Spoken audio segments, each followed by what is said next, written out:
Ghaziabad is known as the gateway of Uttar Pradesh due to its location bordering Delhi, has a long history dating back to 1740 when it was founded by Ghaziuddin, and is a major industrial and educational hub in the Delhi NCR region. The city is bisected by the Hindon River into Siais Hindon and Trans Hindon paths and is home to the longest elevated road in Delhi की सीमा से सटे होने के कारण गाजियाबाद को उत्तर प्रदेश का प्रवेश द्वार कहा जाता है।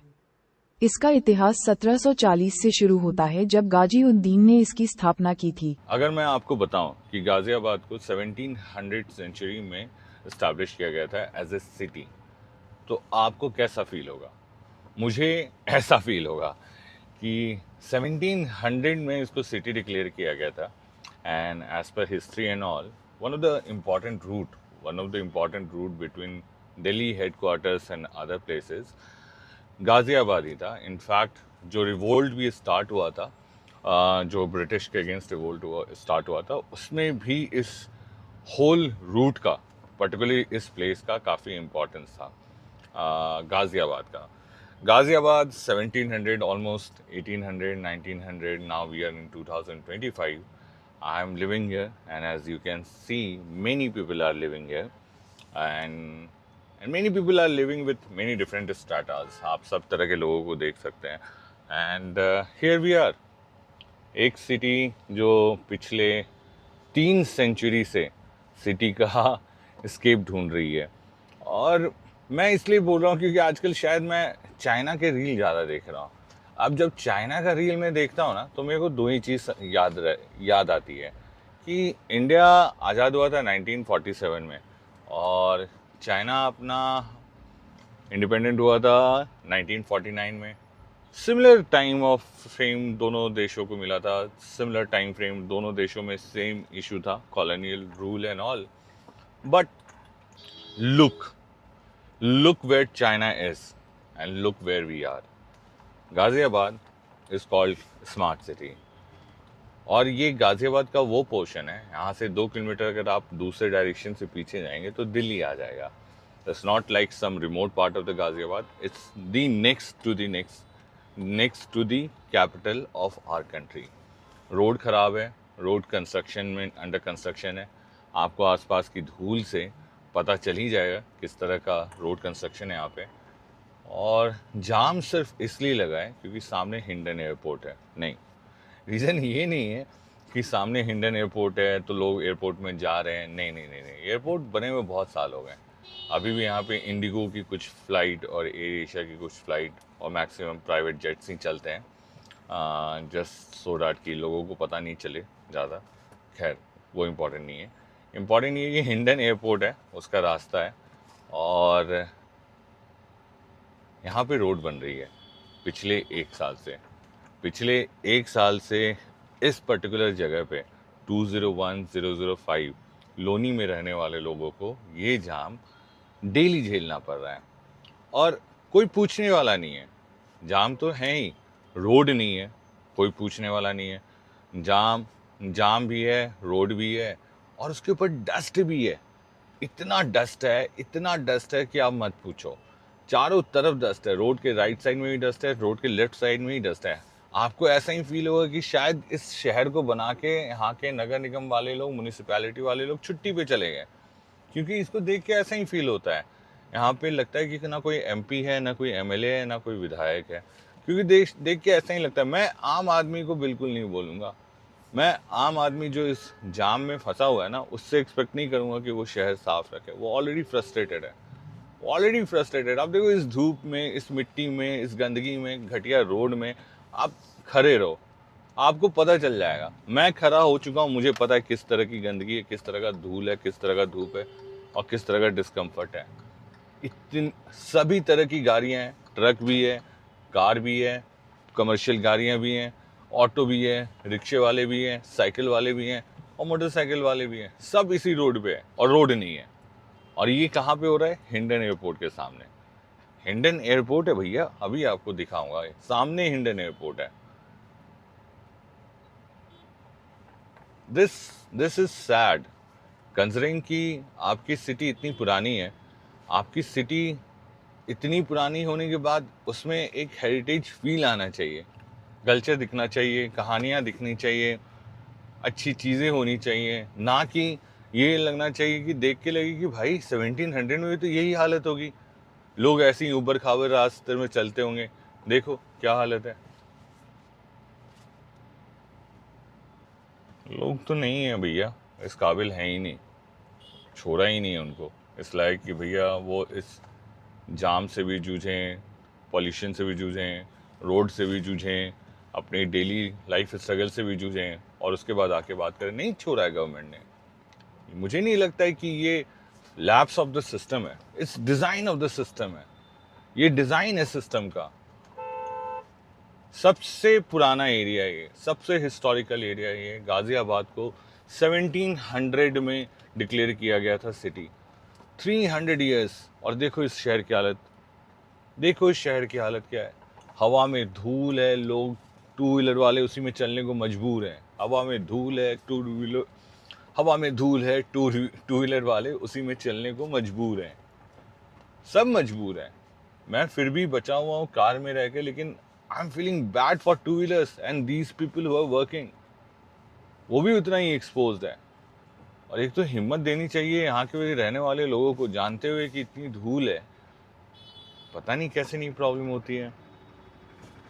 मे भी शायद लोगों को लगता नहीं कि धूल से कुछ होता है, पता नहीं।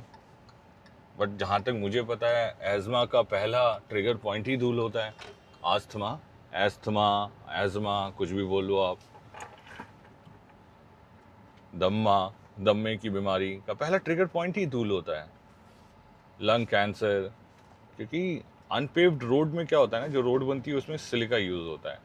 अब जो सिलिका का डस्ट है ना, वो एक तरीके से सिलिका है, वो डिस्ट्रॉय नहीं होता। डस्ट तो फिर भी जाके वहाँ पे जम जाता है, अलग अलग इन्फेक्शन ले आता है, आपको बीमारी हो सकती है, सांस लेने की, ये सब होता है। बट सिलिका वगैरह थोड़ा इम्पैक्ट करने लगता है लंग्स वगैरह को, ये फैक्ट है। और ये मैं खुद से नहीं बोल रहा हूँ, ये साइंस बोलता है कि आप डस्ट में रहोगे तो आपका लंग्स चोक हो जाएगा। बहुत नॉर्मल साइंस, बेसिक साइंस है। बट लोग मजबूर हैं। घर से निकले हुए हैं, मुझे 20 मिनट होने को है, और 20 मिनट से मैं 1.5 किलोमीटर के इस सराउंडिंग में हूँ। दैट्स बिकॉज गवर्नमेंट ने किसी को प्रोजेक्ट दे रखा है यहाँ रोड बनाने का, और जो अपने चॉइस से बनाया जा रहा है, बनाया जा रहा है, बनाया जा रहा है, बनाया जा रहा है।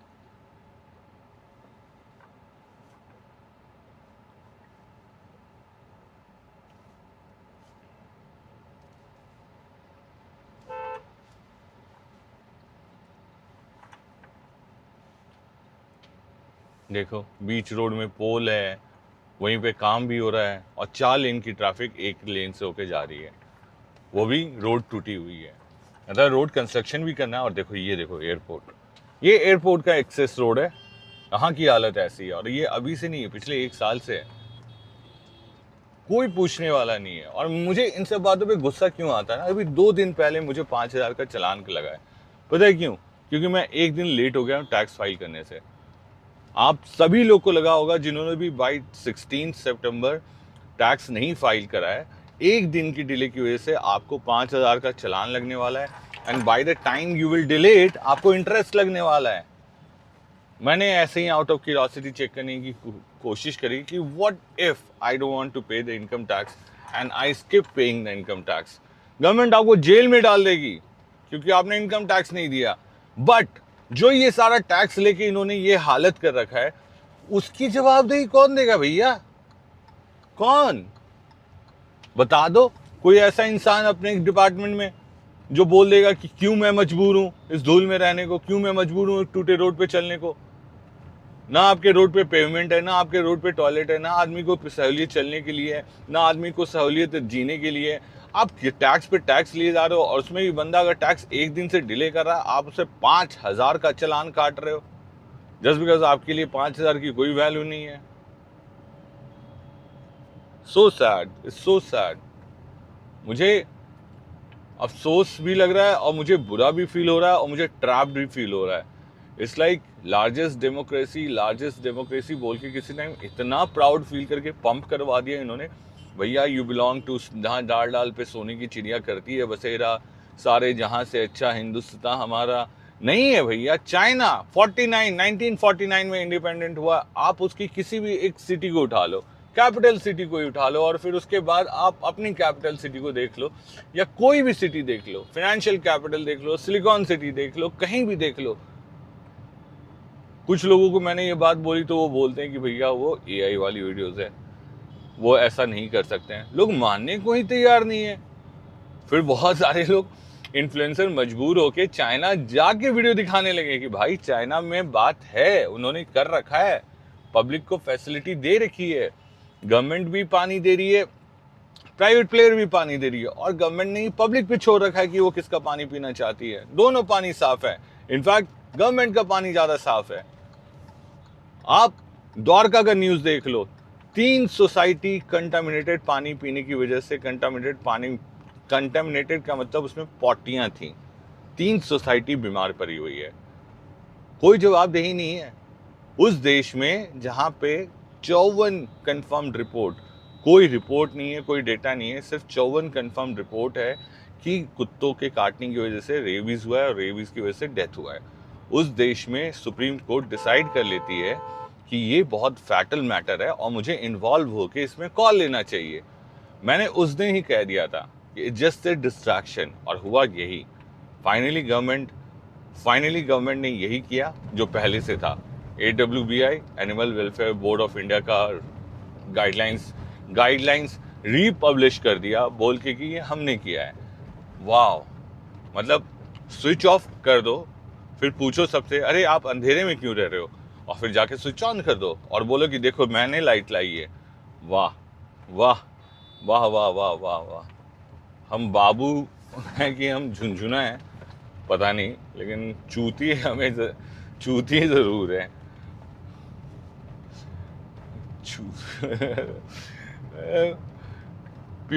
एक अपने रेलवे मिनिस्टर साहब हैं, अश्विनी साहब, पता नहीं किस क्राइटेरिया पे रेलवे मिनिस्टर बने हैं, किस बैकग्राउंड उनका सबको, आप सभी को पता होगा। नहीं पता है तो मैं मेंशन कर दूंगा, आप कमेंट करना। तो अपने रेलवे मिनिस्टर है। अभी केदारनाथ का जो स्ट्रेच है वो ऑलमोस्ट 25 से 26 किलोमीटर का स्ट्रेच है। किसी टाइम पे केदारनाथ वही लोग पहुंच पाते थे जिनके अंदर हिम्मत होती थी। आज के डेट पे बहुत सहूलियत हो गई है, बहुत जगह काफ़ी आगे तक रोड बन कनेक्टिविटी हो गई है, लेकिन अभी भी एक बहुत बड़ा स्ट्रेच है जिसको लोगों को ट्रैक करके जाना होता है। And that somehow stops unnecessary chaos in that stretch, कि फालतू के लोग पहुंच जाएं, फालतू के लोग सिर्फ यही करने पहुंच जाएं कि सेल्फी खिंचवानी है, भीड़ मचाना है। क्योंकि श्रद्धा तो देखो, अपने जितने भी बड़े बड़े मंदिर हैं ना, जितने भी बड़े बड़े मंदिर ले लो, लोग वहाँ श्रद्धा से नहीं जा रहे हैं। 60% जनता सिर्फ इसलिए जा रही है कि वो मंदिर है, क्योंकि मंदिर और कल्चर का रिस्पेक्ट हमारे देश में न्यूनतम लेवल पे है। अब ये बात बहुत लोगों को बुरी लगेगी, लेकिन फैक्ट यही है। और अगर मेरी बात बुरी लग रही है तो अपने हर एक मंदिर में जाके देख लो, चाहे वो छोटी मंदिर हो चाहे वो बड़ी मंदिर हो, किसी भी मंदिर में जाके देख लो और उसके आसपास की हालत देख लो।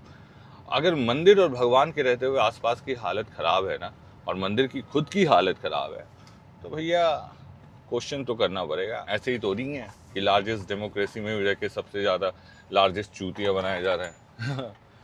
लार्जेस्ट डेमोक्रेसी के बिगेस्ट चूती हैं हम, और कुछ नहीं।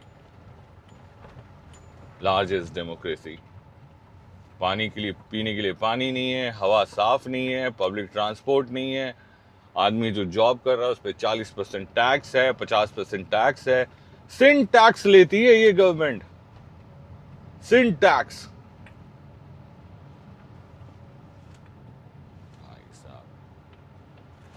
हाँ, किसी ने बोला था कि अब नेपाल वाला जो प्रोटेस्ट है वो इंडिया में होगा।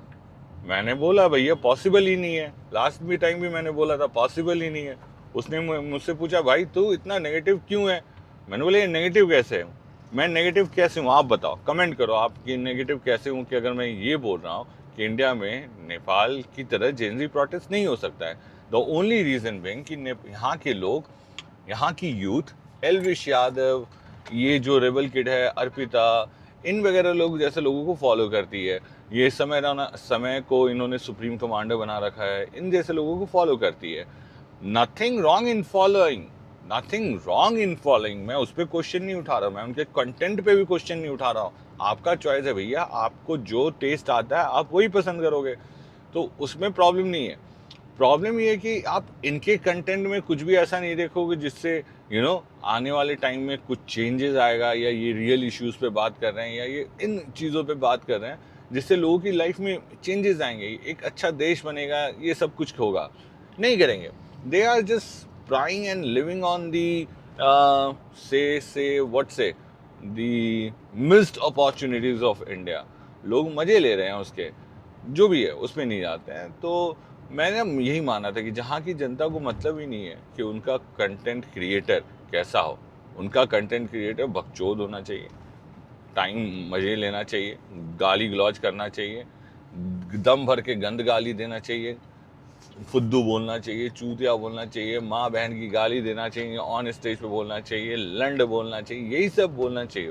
तो जिनका कंटेंट क्रिएटर ही वैसा है, उससे आप कैसे एक्सपेक्ट करोगे कि वो जाके ये डिस्कस करेगा कि भाई एक बात बता, राजस्थान में इतने सारे स्कूल गिर रहे हैं, भाई एक बात बता, यूपी में इतने सारे स्कूल बंद हो रहे हैं, तुम लोग इस पे जोक क्यों नहीं बनाते हो? अगर जोक ही बनाना है तो बनाओ रियल इश्यूज पे जोक।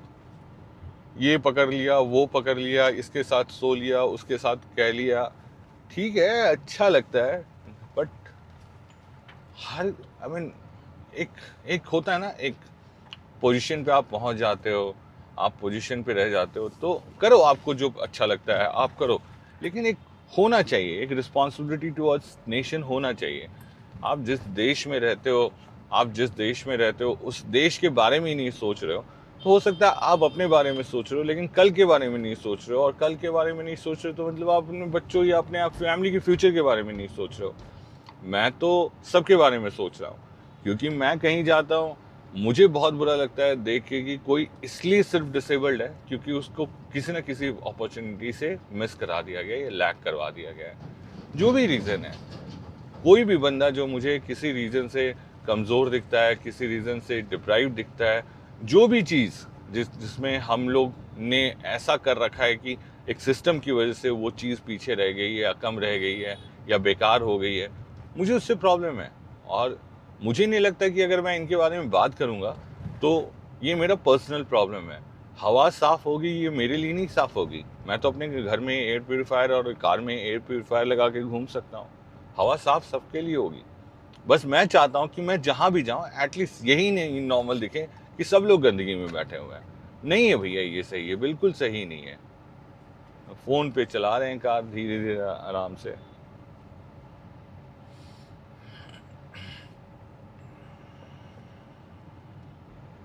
तो मुझे नहीं लगता कि अगर आप चीज़ों के बारे में बात कर रहे हो जो एविडेंट है, तो इसका मतलब ये होता है कि वो आप कंप्लेन कर रहे हो या आप नेगेटिव हो। आप चीज़ों के बारे में बात कर रहे हो जो एविडेंट है और जिससे लार्जली इम्पैक्टेड लोग लार्जली इम्पैक्टेड हैं, तो आप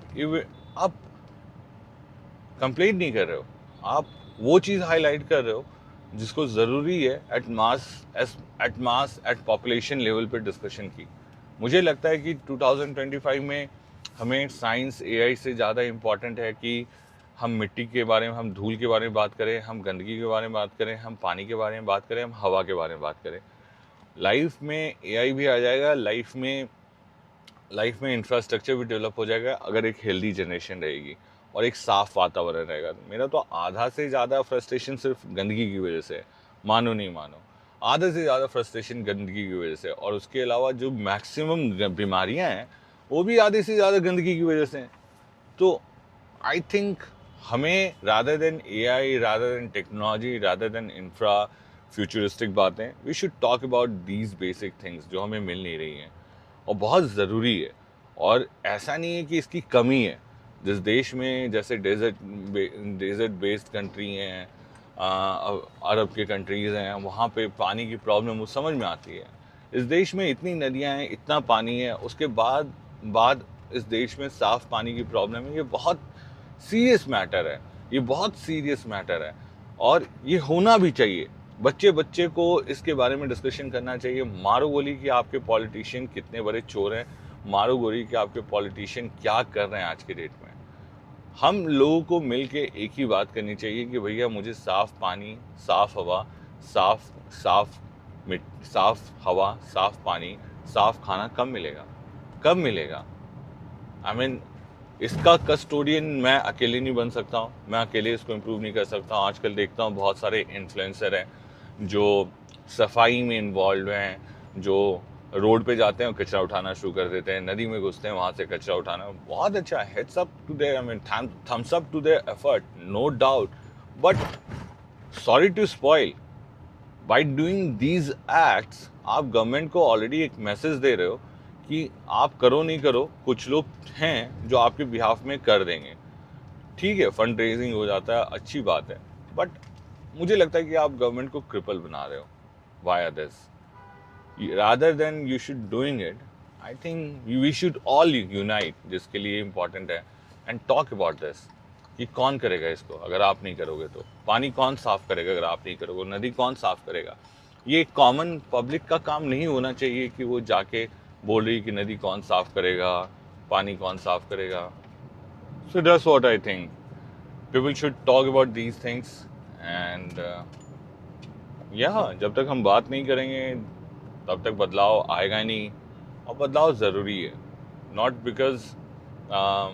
because it's high time of the corruption कभी, लेट्स बी ऑनेस्ट, करप्शन कभी चेंज नहीं होने वाला है, नेपोटिज्म कभी ख़त्म नहीं होने वाला है, और ये गैप रिच और पुअर का कभी ख़त्म नहीं होने वाला है। But what I am asking is कि एक एटलीस्ट स्टैंडर्ड होना चाहिए लाइफ का।